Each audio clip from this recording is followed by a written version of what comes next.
Welcome to the Reconnection here on Zimdi TV, another one of our programs that is streaming live on our Facebook page, Zimdi TV. And thank you so much for joining us. My name is Justin Mahlatla. I'm standing in for my dear sister Elizabeth Chengeta. I do hope that next time she will be here on the program and you also get to reconnect with her. And on this program today, as we always do, we bring in legends, musical legends in particular, looking at their journeys in music, but not just their music, but we also get to look at their lives. What makes them tick, what makes them who they are. Saganas on the Reconnection, I'm joined by a dear brother, Mono Mukundo. Mono has worked with so many musicians. He has played instruments for them. He has produced with some of them, the likes of Chioniso, the late Chioniso Maraire, Vanatuku, Oliver Mtukudzi, Vakawanda, and we are going to get to hear from him. Kuti ndivanani, vakashanda navo. But I just want to say hello and welcome to the Reconnection. Hey, hello, Justin and Magadi Watereri Neva Tari. Yes. Pasiros. We want to appreciate those of you who are watching this live stream from our Harare studios in Zimbabwe, wherever you're watching from. Kunana South Africa, kunana Mpumalanga uko, kunana Cape Town, Joburg, Durban, chaiko vakasimukira vakaenda kunana Uganda, kunana Kenya uko, dziriko hama dziri kunana Swaziland, Lesotho, kunana Zambia, nevakazobhuruka vakaenda mhiri kure kunana UK. We know kuti muri kuona this program, and thank you once again for joining us. Now Mono, titaurire kuti anonzi Mono Mukundu akabva kupi? Ndo zita racho chairo kuti Mono Mukundu. Mono rakazoya nyati ndaindine dreadlock rimwechete. Oh, yeah, just one chete. Saka okay. Mono is from monologue. Okay, one. Saka that is a band where munhu wese anga nemadreadlocks musoro isi. Okay. Ndanongori ne chete. Okay, why one? Tana chinhu chiri kumwana wechikoro. All right. Saka kuchikoro kwanosakabvunza kuti uite madreadlocks musoro wese. Okay. Saka ndingopedza kahavike kekuda dread. Kekuda madreadlocks ndakabva kuita one. Ndaiviga mubvudzi. Wow. Panaenda kuchikoro sana nini kuzohombesa naikoriviga mukati. Okay. Kuchikoro hapana imbozwa ndinichi. Mune one dread musoro. Kana pedza kuchikoro naino magitara ndoita se. Okay. Saka kuzobva zita rekunzi monologue kuti vanhu vatanga ndipa zita ndana adima yakasenga potamburize tese musembend. Waive uripi mdiwa wangu. Okay. All right. So what is your actual name? Yeah. Clive. Okay. Yeah. All right. But Mono is just a nickname, but ndorata kutozivamo kupfuura. Ndakazongofunga kuti alright, pane group of people vangangotongodziziva as Mono vasingatomuzoti is Clive. Okay. Peter vamwe ndakakura nawo vaindiziva is Clive vasingaziva kuti Mono ndiani. Saka ndakazongodecide kuti kusanganisa mazita acho ese vanangozviti Clive, Mono Mukundu. Ndotodisa vasarasana. Okay, and you have actually said kuti you were doing this muchienda kuchikoro. Tell us kuti mamuri malevels api pamaimba muchiita futi zvechikoro. Pane pandakatanga kuita magitare ndisanda nazojoina band paibva kuti uchirongoridzwa magitare emagaro. Ndakatanga ndiri kunyora nzimbo. Ndakatanga kunyora nzimbo ndiri grade 7. Really? Okay. 12-13 years. Okay. Panatoita songbook rangu rekutanga ndichitori naro namanje songbook racho. Have you recorded any of those songs in that book? Ndakadzirekodha paalbum ra2013 rinonzi Chronicles of Ravisheni. Pane song inonzi Hatina Plan B. Wow. Okay. Tichazoiridzirwa zvepanapa. Saka nguva iyo ndandichiri kufarira regi chete. Saka time iyo ndaingonyora masongs eregi chete. Saka until nemakore 17. Okay. Ndopa ndakatanga kufarira music yemuno mustereki like yana Thomas Mapfumo dzakaita dzichinyakara All right. So ndopa ndakatanga kunyora nzimbo dzakadaro. Then pandadecide kuti pananda kupinda music industry, pananda kuda kutanga kupinda music industry, I think ndanda nemakore 17 after ndadzidziswa guitar. Okay. So pandakano ndakwanisa kuridza kuti ndakwanisa kufoma band. Pandakazofunga ndati no, handisida kuidentify nemusic dzekunze kwenyika, ndoda kuidentify nemusic dzemuZimbabwe. So ndopandakatanga kunyora nzimbo dze traditional. Ndandine makore 17 ndopandakatanga band rangu rekutanga rainzi Sarungano Chambers. Okay. Ndiani akakudzidzisai kuridza gitari? Remagaba ndakadzidzira ndega. magabaya angakanzi chiko zve Olivin. Oh yes. ma 9 years 10 Okay. ndakadzira remagaba asi chairo ndazodzidziswa nemumwe ainzi last side but akazoshaya zvake kunana year 2000. Alright. Ndakandzisa saangondzisa makodzi matatu ekutanga. Saka zvimwe zvese ndaizodzidza nekukopa paTV.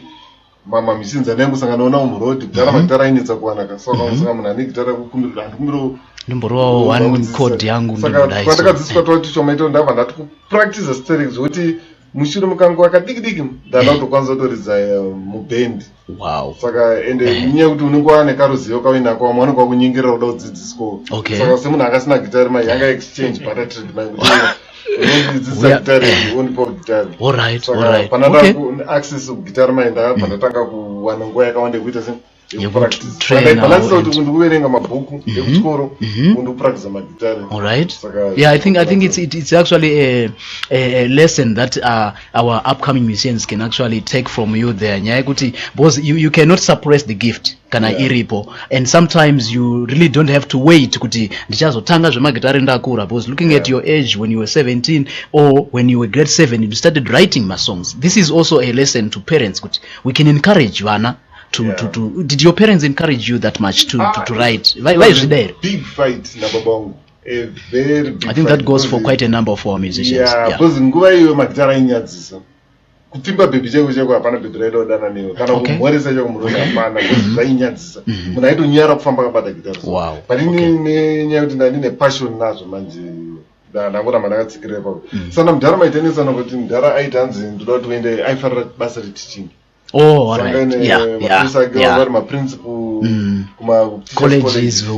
Saka after tanetsana aona kuti atazondisisa magitari because ndichiri mudiki ndaimborowa every time akandonona magitari ndorowa. Saka unozosvika pazera rekuti hazvichaite kurowa lazima uda kutodzosera ndopatakazotanga kunika, but I was not rude. Ndasiri rude there kumisidzana namudhara ndaipeta musi wangu vandaramba ndakatsika pagitari ipapo. Saka mudhara akazoti chisarudza between the two kuti uda kuenda kuteachers college here kana udaita magitari. Ndino ini ndodaita zvese. Pane ndiri teachers college baibai ndiri mubhuku ndenchiita zvemanikiti, then patinoita ndafree ndonoridza magitari. Aiwa unofanira chinhu one kana uri mukandichoose chinhu one chiri simple ndozoita magitari. Saka handichaenda teachers college ndaita chinhu magitari. Patanetsana dzikati muda kugera dread rangu waniro chigero dzairiziva kuti mune one rimo musoro. Chigero vachajema vacharamba kuningira amene ndi mwari here. Adaona kuti chigero ngachife sati chagera. Saka batanetsana bhazoto alright I've given up. Kana pane anything chanetsa usanditsvage because waramba kuningira, because aitomboyaitaura kuti kubasa kwemuzi kuri kutorwa vashandika usi kuda kuenda kubasa. Handisi roveni I'm employed. Gitara andiri kuriridza iri basa. But okay. Yeah, that I was going to ask. By then, were you making a living out of kuridza magitara? Ndaitora mukitchen mamai. Saka ndopainetsa because aibati uruti magitara ako acha uri pabasa but haasi kunza mari. No, iprocess mari ichaita se ichauya.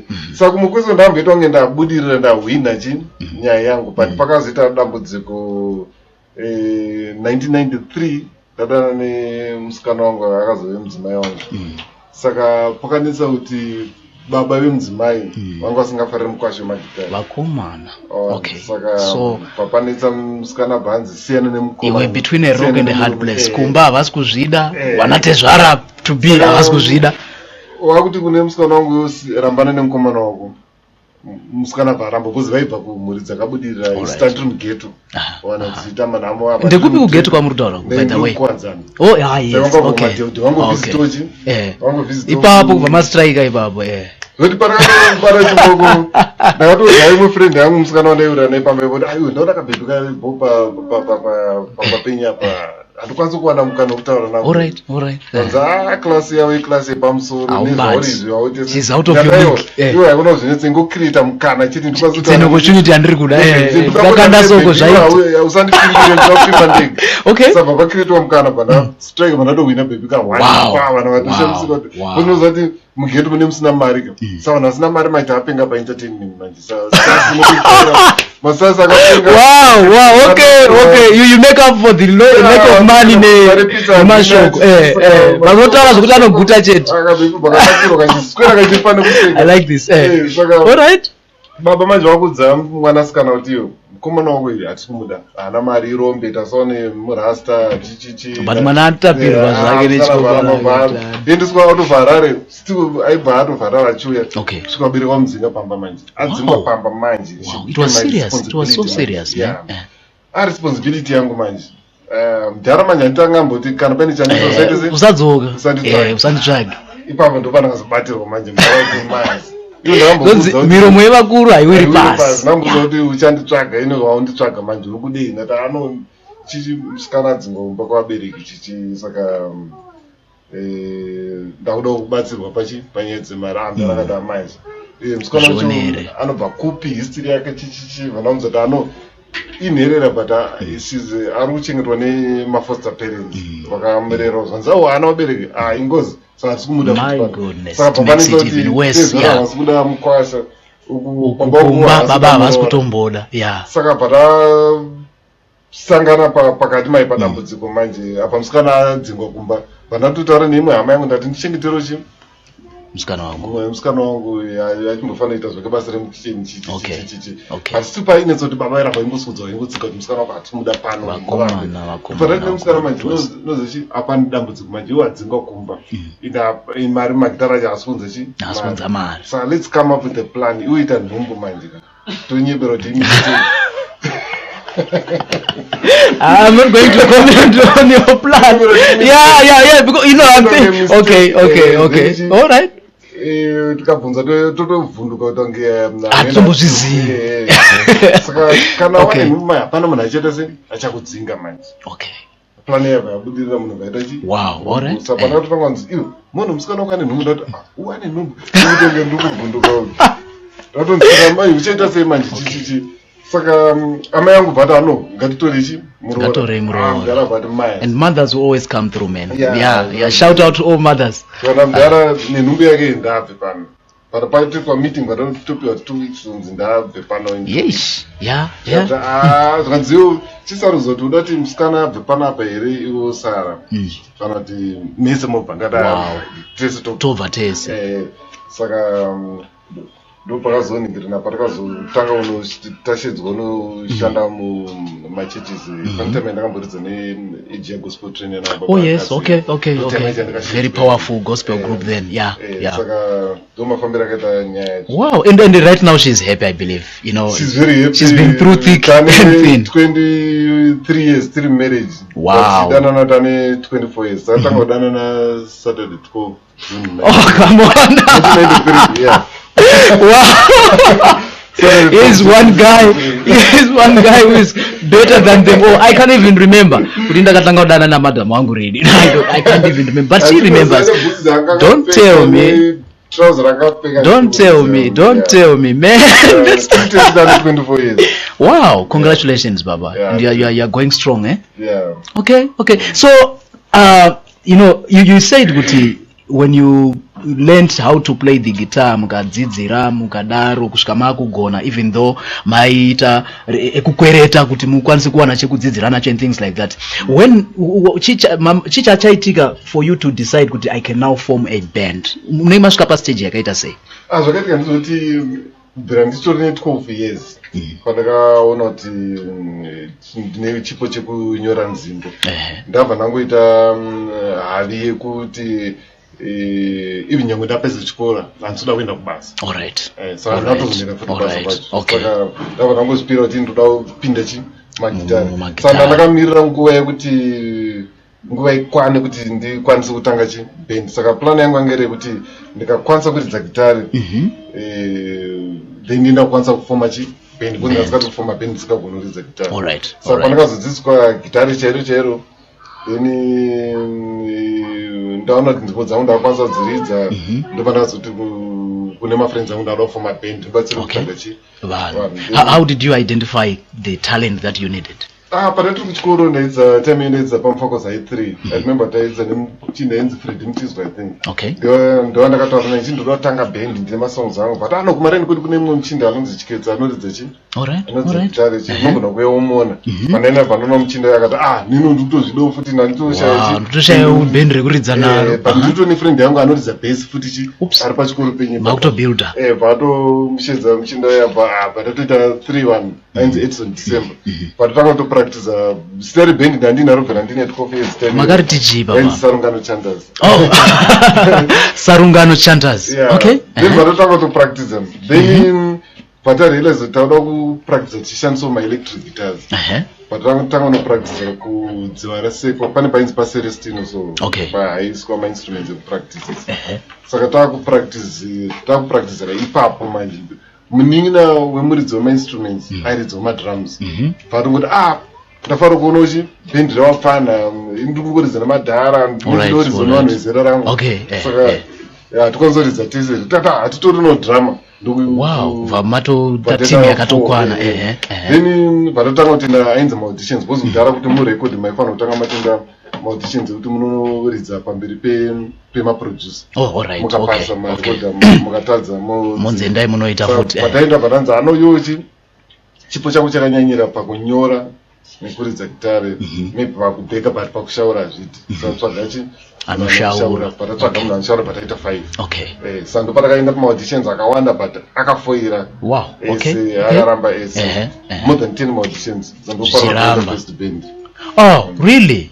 Okay, then makazotanga kujoina mamwe maband amairidza nawo vanatuku vanatuku ndezvekumberi first band rangu ranga 1988 then 1989 ndopatakazojoina na imwe yainzi Chucks Brothers ndomami nanati mayakasenga nana mudhara Jackson Piri wokunokono nevamwe vakadaro but ambotraya kumboito tairidza museve netraditional reggae but abata pano tikaita mashows pazvaramba futi patatraya kurekoda pazvaramba ndokusplita kwatakaita ati mayakasenga bhazonotanga ungosimbi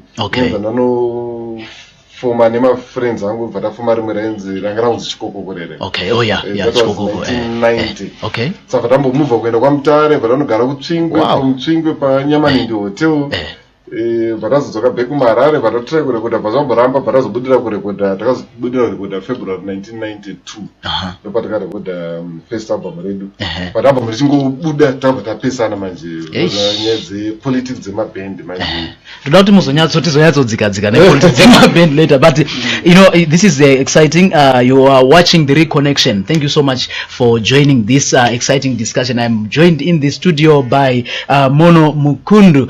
You know him as Mono Mukundu, but his real name is Clive Mukundu. And I've got vanhu vari kuona vakawanda. There's Ashton Banda ati pfe apinda pachirongwa. There's also Martha Baloi apinda futi pfe pachirongwa. Apostle Munashe Nyirongo is saying here, my favorite guitarist. He is very professional business wise. Okay, we are going to talk about how he managed to run business and things like that. Says Ramanzo kuti pane zvakazongoitika and then their business and the band ravo rikambo split up because of politics dzekumanage ma band. But we are going to understand kuti zvakafamba sei. Mashudu Chinganda Masala Gavi, he says, Mr. Music, I'm watching from South Africa. Thank you, Mashudu. There's also Mashudu actually saying kuti Hanzi, you're my best mentor, the best engineer I know. Engineering yechi, guitar, music, sound. Oh, lovely. Okay. Michel angari muno manje. He says, I see you, Gwenya Gitari Mono, and the mayor, Justin Matlatla. Okay. So many of mama comments are kuya on this. We are also going to get mama arikuya arikushikira pa phone ya mkoma Mono. Thank you so much. Variku poster, rambai mchiposter, mchituza kuti muri kuona muri kupi chirongwa chino the Reconnection. Tell us munovazira kupi mkoma Mono. My favorite songs ava vakaimba amunofarira mimi ndapi mkoma Mono toda kuti tingoita go titarisa pa your family makarora madam wenyu vanonzwisisa mashandro enyu as a musician Sometimes you are not at home. You can travel. You can be away from the home for many days or many hours, and she understands that. Mune vana vangani? Vana ndine vairi vokutanga anonzi Nyasha Tariro ari kusvitsa makore 23. Then mukomana anonzi Takakunda anoridza futi magitari. He's also a musician. Ari kusvitsa 19. Okay. Iyeye paakatanga kuda zvekuimba izvi imi makazviona sei? Amene zvinoita kuti iwo kana uri bhinda mwana wako akatanga kuvakawo zvinongonakidza so. Okay. Kana uri combi driver chaiche mwana wako akatanga kudriver makombi. Achikanokaranya kwakangoshedzera ari pahwindo repamba riri achedza machibiza ruwa ya unongofara kuti zvatoita bo. Saka paakatanga kuridza magitari ndatonakira usingaite because zvinokufadza kuona mwana wako achitedza ende dai kurunza akatadza akaunti akasvika kamwe level kemanga maybe zvaigona kusafadza but manje munhu wacho maridzi rake manje ari kufamba neimwe pacing isingaiti so zvoti right now atove professional musician akatotanga kuita professional he has done this quicker than you did. Yeah. Because he has got the resources. Okay. And the support as well. So ndatomti ukasandikunda totonetsana. Zera rake makamuti Takakunda anokukunda anokukunda you are sure. This is magitari kutamburira. Yeah. Usina gitara usina studio yako futhi and yeah. Iyo manje ane ma resources magitari kumagoti magitari ari every fridge jamunogona kuona gitari. Lamina mtoilet utori zvakwenya That's beautiful, man. Yeah. Resources now support now. Exactly. Ukasandikunda cheti mawani. Saka musikana ari kuita sei? Musikana ane degree rake raari kuita risine zvaro nenenge but rine zvechekuita neart ndezve-web designing. Asi iye kuridza akamboda kuita but tunenge turimo too much of your time. Saka zvinenge time yake akaona kunge iri kunyanyo. It's not her thing actually. Yeah, but anodhirowa futi ndiye anodesigna ma-sleeves ema-albums. Is that so? Okay. So actually, she's in the business. She might not be playing the instruments, but she's in it. Okay. That's good. Timbotarisa kuti parwendo rwamafamba as a musician, zvinhu zvakuvhundutsai in this industry. Zvamunoti, hey, izvi zvakandityisa izvi, or things zvamungatora as your worst memories in your journey. Sagwenya gitari ndezvipi? Maningiro acho akasiyana every stage ndaisangana nezvinhu zvakasiyana. Pekutanga chaipo pabhendi rangu rekutanga takasangana nerejection yekuti pataenda kuma-auditions tichidzingwa but pazvo zvakanakira ndepekuti ndisandatanga kupinda music industry ndambe ndaverenga mabiography evamwe vaimbi Mali vanakutuzi vanachi vanoona kuti vese vaipinda through ma-struggles akasiyana vanazondookay saka uchitamburira zvinhu izvi hazvisi zvinhu zvinowanikwa but manje kazhinji kacho kana wamo mazviri manje kurwadza kwacho kunokwati wedzere zvinhu zvasiyana nekuverenga mubhuku manje wakuzviexperience. Saka ine dekuramo manje ndaitonyora madates ndichitonhingirinadzo that was pa first band. Pa second band ndatanga kushamisikawo netuma political squabbles twatauitika mubhendi. Tichitiudzai kuti politics dzamamuchitaura idzi ndedzipi? chii chinonetsa mumabhendu? Chekutanga chinonetsa panogona tinonetsa twakawanda. Pana imwe nyaya inonetsa inyaya yemari. Ine kana kutaura nyaya yemari hasi kutaura nyaya kuwanda kwemari yacho. It's not about the amount, it's about the fairness. Kuti pabuda $20 iwo wakutora $19 wati bhendi rese tishare $1. Ona. But chii chinonetsa nenyaya dzemari mumabhendi? Ipapo ndipo pakandotaura kuti tichitaura papolitics dzemagitari panoti nyaya dzemari dzekusagovana zviri fair. Because ukaverenga mubhuku mangu pane chapter yandakanyora kuti rich men and Lazarus yekuti kazhinji kacho dzimwe nguva vanenge vari varidzi dzemabhendi vanenge vari vana rich men yekuti ndiye ari kutora 99% yemari yese 1% yonzi share. Ndofunga wati amuchoro wambosangana nemama machines kuti unonzwa kuti first akambotravel akamboenda kuGermany akaenda kuFrance akaenda kupi patoona munhu ane bhutsi yakabvaruka yakatoshama. Zvinoitika zvinowanika stereo to say kuti munhu hana musoro. Munhu akamboenda kuEngland munhu akamboenda kupi hana musoro but at times pamune muchienda kuEngland pacho muri kuperekedza munhu one unodya muri kuperekedza munhu wanu kunoshupa zvinotoitika izvozvo ndega idyiwe mungorimo maperekedza munhu wanu masvika ikoko ndiye anotora mari yese. Okay, is it an issue yekuti imimi pamuno engage vanhu kuti muda kuridza navo hamunyorerani here pasi, hamuna makontracts here kana hazvishandi ende hapana ndoda kunyorerana. iwo ungatipinde mubhendi remunhu utaura kuti ndoda kuti tinyorerane pasi, akuzvora kudza kuti mubhendi mangu hatite izvozvo. iwe uri kuda basa sa ukatanga kuita mademands unotorishaya, unobva utorishaya. ona saka ndo mamapolitics anoitika. Then pane mamapolitics anoitika yekuti iwo neniwo tatanga bhendi tiri kustragura tese, tiri kutamba nhamo tese, tiri kufamba netsoka kubva kwadza tichiuya kuno, then tobvumirana sebhendi kuti guys pazvinenge zvaita katasvika kupromised land ka tese tofanira kuwana kaunti pakafanana kaunti pari nani, because tese taita se tatambura tese. muno muzimbabwe mune bhendi one raioperate like that, rainzi the Four Brothers, raioperate like a company. Alright. Munhu wese mu4 brothers vaiwana mari dzakatofanana, because vanga vatambura zvakaita se zvakafanana. Pane mabhendi mazhinji mai munoti matambura mese zvakafanana, mese hapana contributor zvakawanda kupfuura mumwe, tese tatambura. Masvika kupromise land manje muridzi webhendi kwete nomuridzi, because tese tiri varidzi, asi akabata mike, because akabata mike ndiye anoonekwa more nemunhu wese. Does that mean koma mono kuti zvakuda kuita kunge bhora rekuti mese matamba mese but agohwesa anoita kunge ndiye anga ari muground chete, but kubhendi manje does that mean kuti munhu ari pamike ari more important than ari kuridza gitara? It's automatic. Vanhu munhu ari pamike ndiye the face of the band, ndiye anoonekwa nemunhu wese ende ndiye ari kuti driver kuti saka zvinowanzoitika manje ndizoti iye munhu yemanje ka anenge kuonekwa kwaari kuita ikoko anotone simba rainaro, so it's up to him kuti aite mature enough to contain that power kuti asaabuse vamwe nekuparadza band.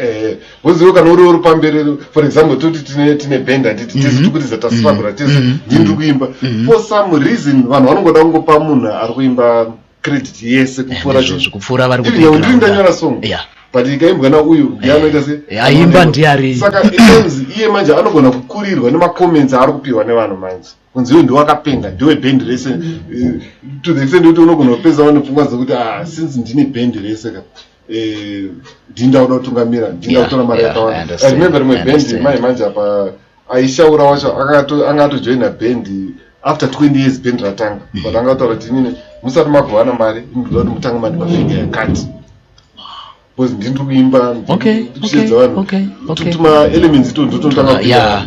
Saka ndopandikutaura kuti tatambura tese tacontribute tese zvakafanana, but kana zvakufaya ndiwakudawo ningirira. So is this like the scenario yakaafecta band renyu raka iyo yakati afecta paband rechitatu rainzi chikokoko.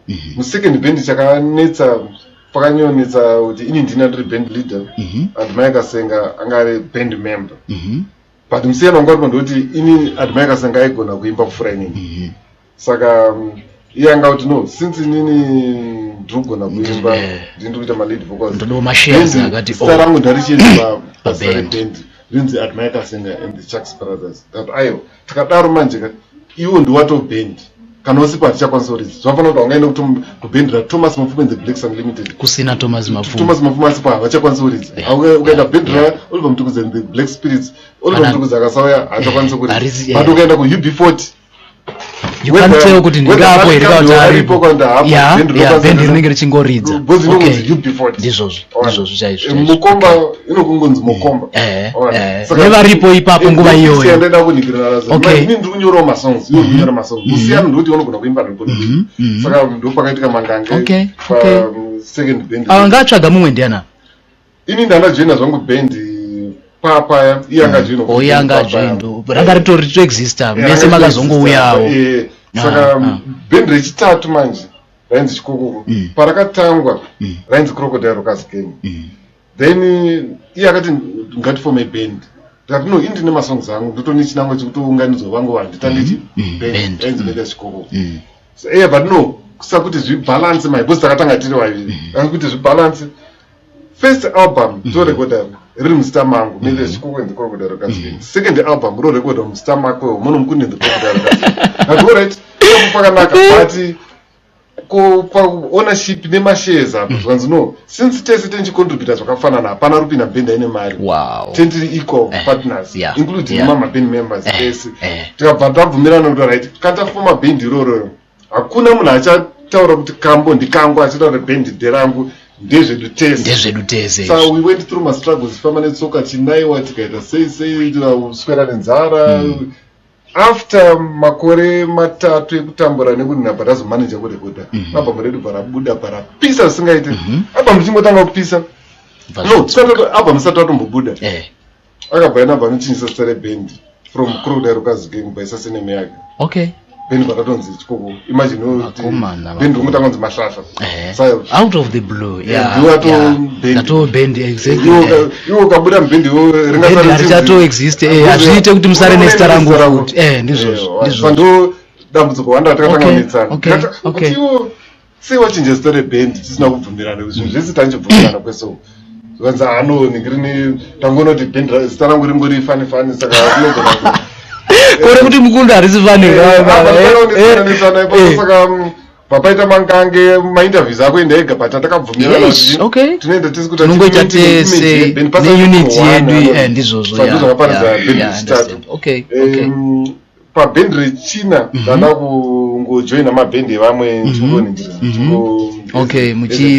as a band member muchiridza ndisati zvezvekuita full time member ndingo session musician saka handiri wabvunza kuti hanzi zvandishamisa zvinhu zvaiku then 1994 Tuesday 20 June 1994 ndakatendoka panotanga kuridza mabhendi ekuchechi saka that was a paradigm shift zvakakonzerwa neizvi pane muvhangeri anonzi kasindi yakandikasindi yakaparidzira ntemaini handiri pataiti ndo time yeye kuti musikana wangu anga nenhumbu zvakasunga saka ndabva ndapromiswa I was also employed nechechi ndaitobhadharwa nechechi vaita ainzi mafull time musicians aiva kuti unongotori pasalary nechechi zobhadharwa saka yanga itori good escape route yekuti ndabva ndatiza nhamo yamo ndara pakazopamba aida kutidzinga pamba because tatapiwa 2 weeks after 2 weeks pakazouya kasvikowana vanhu vatoenda mudhara vatokuchechi also toti makatiza nyika mukatiza mudhara kawani zvinhu zvakango saka ndokutema ndakatanga kuridza chii muchechi saka ndapinda muchechi manje ndatanga kushamisikawo nezvimwewo I've seen your views regarding ndaiona chikristu chiri lifestyle iri perfect inonhu ari perfect ine masopindamo manje mukati my goodness ndo zvakaita zvipatara ndo zvipatara ndatanga kushamisika manje even nemafights kuti when it comes to honesty vegospel vanotonetsa kupfuura vemunyika gospel manje vanobva kumonyorera bhaibheri manje rakunzwa vane image that's very true ministry wede kuti ministry ndo rakushandiswa kuvhara mari manje ona saka facing more problems mamwe andandisingafesi ndiri musecular music kugospel got very frustrated and dunyeba I was really disappointed in Christianity but you are still a Christian but ndane 2 years ndisingaenda kuchechi zvangu ndichiri kunamata saka ndambe ndaita stanza yekuti handicharidze music siri gospel chichichi but ndazofungofunga futi kuti but kubasa kwavo vanhu vangana vanoshanda environment yekuchechi ndimufundisi chete nemaketeke pachechi vamwe vese vari kuita zvakasiyana national breweries vamwe vanoshanda delta vachienda kuchechi kubasa ona saka kandichiridza namutukudza achiimba kuti chengetai mai nababa atukani ipapo zvitori mubhaibheri futi saka ndokudzokera kwandakaita kunoridza futi musecular music saka 2003 pandakatanga kuridza naoliver butukudzi but ashanda tese for 4 years anoshandika naye here tu singaiti because paonesi vandakashanda nawo I think he was the best boss because pamari yaibuda of course ndiye anozotorawo lines share because paakatanga tatisipo ndizvozvo and iri rake rinonzi oliver mutukudzi rine zita rake mukati saka aizotora zvake lines share but yaitipa yacho yaikwanawo yaikwana zingaiti because ndakanzotenga imba kuti iye anenge anoti chaje ituku anoziva kuchaja ndofunga anenge achingoitira maband members kuti I need to take care of my saka ndopana atenga futi studio. Okay. Wow. Time yake. That's why I have to know over mtu kuti is one person and no respect rough, no respect zvakasimba. Kuti kuri chikristu ndivane nchiti spiritual father. Spiritual father.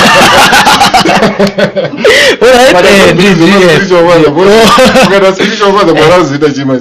Spiritual grandfather. Oh, okay. That's another topic. That's for another day. Yeah, all right. Okay. You went well now. I enjoyed kushanda naye. So ndashanda tese for 4 years. After 4 years patadzingo basa. Vandazopinda munonzi recording industry full time ndakurana studio. Okay. So from that time up to now ndozandurungeta. Of course ndambotoana chionisa for 2 years. Okay. Ndimo futa ishandika naye singaiti. All right. Was even mari yamabvumirana itowedzera imwe pamusoro peyamabvumirana. And she's the only artist wandakaona angasina insecurity zoti maitoni mukaenda patour aitokuti hauna masongs ako ena unokwanisa kuridza bcause okay. So she was like a promoter in it. Aitotapusha munhu wese mugoni kuti kana uchikwanisa kuita itawo zvaunokwanisa wakatiisa albums hauna one song yako unokwanisa kuridza ungatonotiswa nemapromoter. She's the only artist in Zimbabwe vandovana aidaro. So are you saying kuti industry yenyu imukoma Mono yakuda kuita kunge machechi manje yakundityisa yakuda kuita hapana kusina politics saka mbuku mangu randakanyorereka dzirimo politics.